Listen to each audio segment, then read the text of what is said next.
Your story matters, don't let it fade.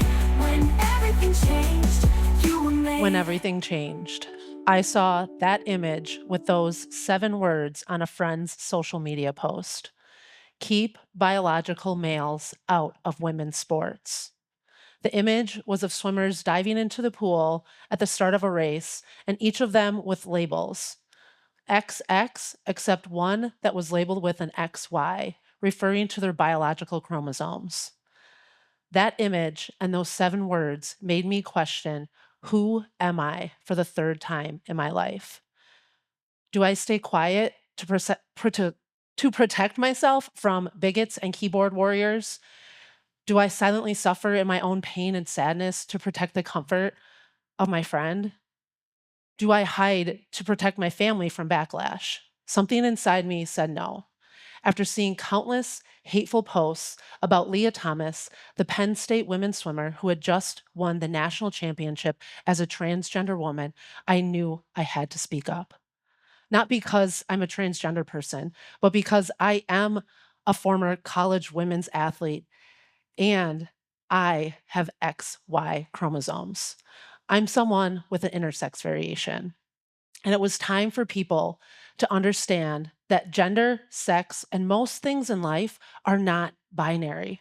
Most things aren't simply right or wrong. Most things aren't simply boy or girl. Most things aren't simply either this way or that way. Most things are both and. But before I could click share on my post, outing myself as an intersex person to the world, the fear crept back in. I was right back to being 15 years old, crying myself to sleep, feeling like a freak and questioning why God made me this way. Asking myself, who am I? Am I a boy or am I a girl? Am I supposed to like boys or am I supposed to like girls? If I like boys, does that make me gay? At 15 years old, my parents and I found out that I have Androgen Insensitive Syndrome, also known as intersex. And at the time, I told my 3 best friends. Other than that, I was pretty much told to keep quiet about it. Don't tell anyone. And rightfully so. My parents and doctors were trying to protect me from ignorant people, from the society that we lived in and still live in, where if you're different, it's scary. And if you're different, people question your validity, they question your humanity. And so, although I was taken care of physically, mentally, I was not, and I internalized that as shame for who I am. And so I got used to silencing myself, silencing my own pain and discomfort to protect the comfort of those around me. So I shared that post.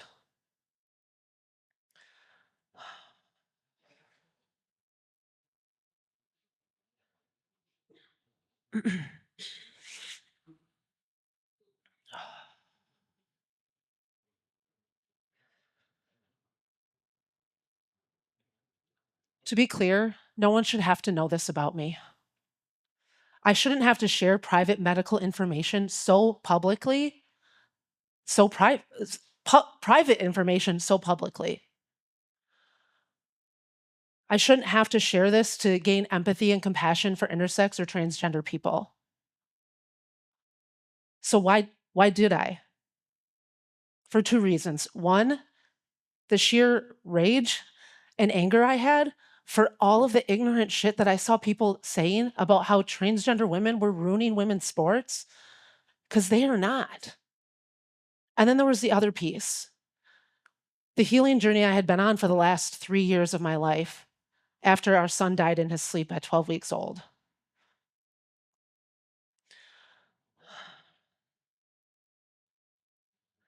For the past 3 years, I had been healing from the death of our son. And I remember a moment when everything changed, and it was March of 2019. It was about 6 months after he died. I was battling depression, PTSD, and anxiety, which looked like binge eating, chips, cookies, anything I could get my hands on to suffocate the pain. I was also barely able to get myself out of bed. I was like a sloth every morning, just barely peeling myself off of my bed. And I was also getting into screaming matches with my then 5-year-old daughter so bad that I would lose my voice sometimes. I was becoming a person I hated, someone my daughter didn't deserve. And I found myself asking, who am I? And as someone who had spent years and thousands of dollars on professional development, books, and conferences and seminars, I thought I could do it all on my own. I was completely wrong. I got not one, but 2 therapists, one for myself and one for my family. And then I also did something else. I signed up for a 10K race. And this was a huge moment for me. I had the option of signing up for a 5K or a 10K, and I almost signed up for that 5K because I hadn't become a runner until I was an adult. It was about 2 years before our son was born. And for me, running was not my thing ever. Even though I was a college athlete, volleyball player does not translate to long distance runner, and anything over a mile is long distance to me. So I became this runner, and 5Ks became okay for me, pretty easy. And then I ran a couple of 10Ks, and those were much more challenging to train for and much more challenging for me to finish the race. And both races that I ran did not go well. And so I realized when I had the option of either a 5K or a 10K that I needed to sign up for that 10K. That if I signed up for that 5K, it would have only required motivation to do it, and it wouldn't have had the impact that I needed it to have. And as someone who's taken almost every personality quiz out there, I knew my number one strength was positivity from the Clifton Strengths Finders. And so this was a huge aha moment for me and something I still stand by today, that being motivated is overrated. And if it only requires motivation to do, then it's probably not going to have a big impact on your life. And I needed something to have a big impact on my life. I had to dig deep into my burning, driving desire why I wanted things to change. So many of us have surface level whys. Oftentimes, if you're asked your why, people say, my kids, my family, my health. And at the time, mine was my health. But that was my surface level why.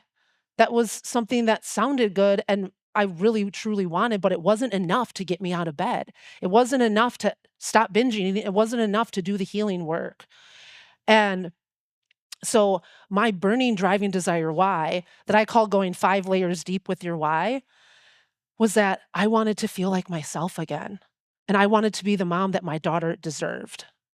So as that 10K was getting closer, I was remembering the past 10K that I ran, which didn't go well. It started off poorly, first of all, because it was over 90 degrees plus humidity, and the heat index was so hot that they almost canceled the race. I almost wish they would have. And I had signed up for that 10K and this 10K with a group. It's always nice to do things as a group, right? You can inspire each other and cheer each other on. And so when we were running that race, we all get separated a little bit, and I came up to one of the first water stations, and I noticed the group ahead of me was still there. And when I got up to them, they said, "Hey, Michelle, I think we should just run together as a group. We don't need to worry about our race times, and let's make sure we finish this race safely together." Which is, yeah, I'm all for that. I don't need to win any races here, and I wasn't going to anyways. But there was one problem. I had never trained to run a race and then stand and wait because there was a group behind me still. And so during that race, while we were standing there, something in my gut said, "Michelle, you should keep going. Don't wait too long." But my mind was saying, "Michelle, don't be selfish. You have to do this for the group." And then my body started talking to me and tightening up. And I started ignoring my own pain. I was silencing my pain to protect the comfort of those around me. Although I did finish that race, it was so challenging. I could barely walk, let alone run. So I knew this time had to be different. And I realized that I could support the group and be a supportive person and prioritize my race. I could support the cause that we were running for and prioritize my own needs. And because I did that, I got to cross that finish line not only feeling amazing, but PRing, which means I got my best time ever. I ran across that finish line and I grabbed that rope of that PR belt and I rang it so hard, it felt so good. And I still get chills thinking about the picture that my husband took of me. There's so much emotion in that one picture, not because I just ran my fastest time ever, but because I actually felt like I knew who the hell I was in that moment. And it felt so good and it was so liberating. That was a huge pivotal moment for me. And it wasn't the only one. It was very climactic. The rest are not so climactic. But I was having coffee with a friend later that year. By now it was October of 2019, and it was about a year after my son had died. And I was talking to her about, I don't know what to do with the rest of my life.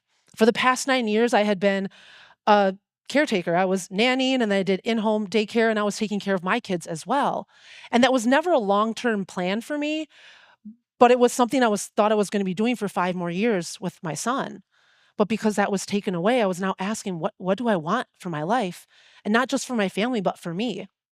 So she suggested I become a health coach because I was already doing a little of that on the side, but not charging people for it. And I was like, I don't want to be a coach. I don't want to tell people what to do with their lives. And after we had longer conversation, I realized she was right. It's something that I think I was meant to do, especially because I had been told by people in the past, Michelle, you should be a coach. But I always just thought it was something nice people said because I was really positive. And needless to say, I started health coaching. It didn't take me long to realize that my clients needed more work with their mindset and beliefs about themselves more than they needed to know what to eat and what not to eat. And although I wasn't looking for it, I came across a holistic life coaching certification program in January of 2020. Not only did I find profound healing for myself in that journey, healing from some of the wounds from when I was 15 years old, but I also got this message that I should be helping women after child loss find themselves again. So I started coaching those women. And then 2 years went by, and during that time, towards the end of the 2 years, I was starting to get asked to speak at conferences and facilitate at retreats. And so I started doing that, and I was talking with the people running these events. They were business owners, nonprofit leaders, and I realized something. There was something similar to them and the people I was working with. They had also lost themselves. Not because of some traumatic event, although for some of them, they did have something like that happen in their past, but because of the over giving to their passion and their mission. They were giving so much of themselves to their mission, so much of themselves to their families, so much of themselves to everyone else, and they were giving themselves whatever was left, which was little to nothing. So they were losing themselves in their mission. And I knew I needed to start helping these helpers, change makers, and leaders. And ever since then, something I've really noticed with myself is that the more I lean into who I am for me and not who I need to be for everyone else, the more love, compassion, and empathy I have for myself, which means the more love, compassion, and empathy I can have for others. And so I've started helping the helpers, and it's been so freeing. And now I get to not only coach these amazing leaders and business owners, I now get to have fun recording podcasts, creating YouTube videos. I get to be inspired by the people that I'm coaching. And I get to get paid to travel, which is one of my favorite things, to go speak and facilitate. And I also now get to eat freely and intentionally. I also now get to wake up in the morning excited for the day, most days. And I also now get to be the mom that my daughter deserves and have a relationship with her. And it is so freeing. And my mission is to create a more inclusive, peaceful, and prosperous world for all, where people don't have to hide to protect those around them. And as I say that, I understand that for some people, it may not be safe for them to not hide. And so in saying that, I want to honor my own privileges as a coach, a trauma sensitive yoga facilitator, a speaker, and space holder to people all over the world. I want to honor my privileges as a white, cisgender, able bodied person It is easier for me to stand on a stage and talk about these things about myself. It's not so easy for everyone else. And it's not psychologically or physically safe for some people. And that's why that's my mission, is to create a world where it is safe for anyone to really be who they want to be for themselves. So if you are a mission-driven leader, if you are a business owner, if you're someone who has a passion for something, I want you to know that you are your mission's biggest asset. Your health and well-being have to be of the highest priority, because when you prioritize yourself, that means you get to power your mission. You get to keep moving forward. The more you're giving, the more you need to receive. And the more you receive, the more you're able to give. I can pour out so much to people because I give a lot of to myself as well. I'm open to receiving. And I know that can be so challenging to be open to receive help, but it is one of the most valuable things you can give yourself. And you are worthy and deserving of that love, of that help. As I was practicing for this talk, I realized something about these moments when I asked myself, who am I?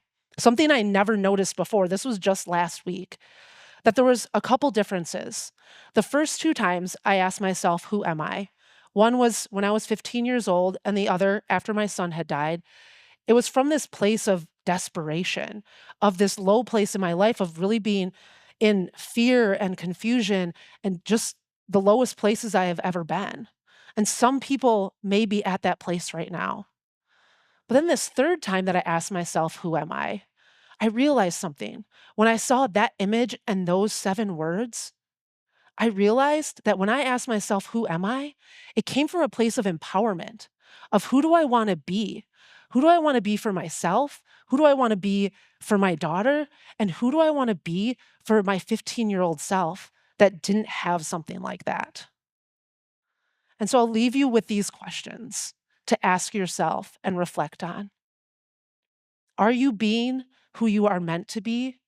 Or are you silently suffering in your own pain to protect the comfort of those around you? Who are you? Thank you. Your story matters, don't let it fade.